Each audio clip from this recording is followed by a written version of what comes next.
ಕಪಿಲಾ ನದಿ ಪ್ರವಾಹ ಹಿನ್ನೆಲೆಯಲ್ಲಿ ನಂಜನಗೂಡು ಶ್ರೀ ನಂಜುಂಡೇಶ್ವರ ಸ್ವಾಮಿ ದೇವಾಲಯದ ಸ್ನಾನಘಟ್ಟಕ್ಕೆ ಮಾಜಿ ಶಾಸಕ ಬಿ ಹರ್ಷವರ್ಧನ್ ಇಂದು ಭೇಟಿ ನೀಡಿ ಪರಿಶೀಲನೆ ನಡೆಸಿದರು.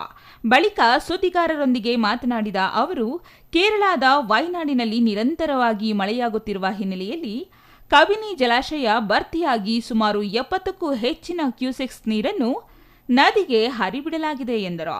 ಈಗಾಗಲೇ ನಂಜನಗೂಡು ನಗರದ ಹಲವೆಡೆ ತಗ್ಗು ಪ್ರದೇಶಕ್ಕೆ ನೀರು ನುಗ್ಗಿ ಅವಾಂತರ ಸೃಷ್ಟಿಸಿದೆ. ಇಂದು ಮಳೆಯ ಪ್ರಮಾಣ ಕಡಿಮೆಯಾಗಿದೆ. ತಮ್ಮ ಅಧಿಕಾರದ ಅವಧಿಯಲ್ಲಿ 4 ಬಾರಿ ಪ್ರವಾಹವನ್ನು ಎದುರಿಸಿದ್ದೇನೆ.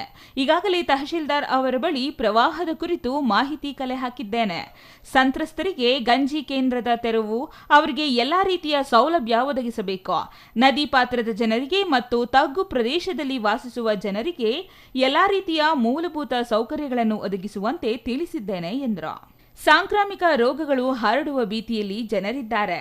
ಅವರಿಗೆ ಜಾಗೃತಿ ಮೂಡಿಸುವ ಕೆಲಸವಾಗಬೇಕು. ಡೆಂಗಿ ಪ್ರಕರಣಗಳು ಹೆಚ್ಚಾಗುತ್ತಿವೆ.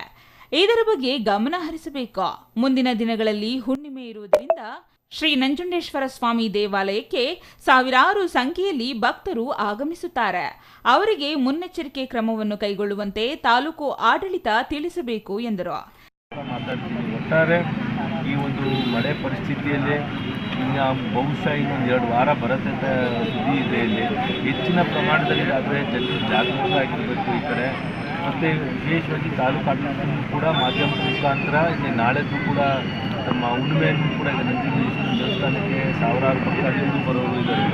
ಸೊ ಹಾಗಾಗಿ ಇವೆಲ್ಲ ವಿಚಾರಗಳನ್ನ ಮನಸ್ಸಲ್ಲಿ ಇಟ್ಕೊಂಡು ತಾಲೂಕು ಆಡಳಿತ ಸಜ್ಜಾಗಿ ಒಟ್ಟಾಗಿ ಎಲ್ಲ ನಾವು ಈ ಕಡೆ ಏನು ಯಾವುದೇ ಥರ ರಾಜಕೀಯ ಮುಖಂಡ ಎಲ್ಲ ನಾವು ಈ ಕಡೆ ಜನರು ತಪ್ಪಿಸ್ಕೊಂಡಿದ್ದಾರೆ ಮಳೆಯಲ್ಲಿ. ಇನ್ನು ಈ ಸಂದರ್ಭದಲ್ಲಿ ಜಿಲ್ಲಾ ಪಂಚಾಯಿತಿ ಮಾಜಿ ಸದಸ್ಯ ಚಿಕ್ಕರಂಗನಾಯ್ಕ, ನಗರಸಭಾ ಸದಸ್ಯ ಸಿದ್ದರಾಜು, ಮಹದೇವ ಪ್ರಸಾದ್ ಸೇರಿದಂತೆ ಹಲವರು ಹಾಜರಿದ್ದರು. Kumar, CTV news, Nanjangud.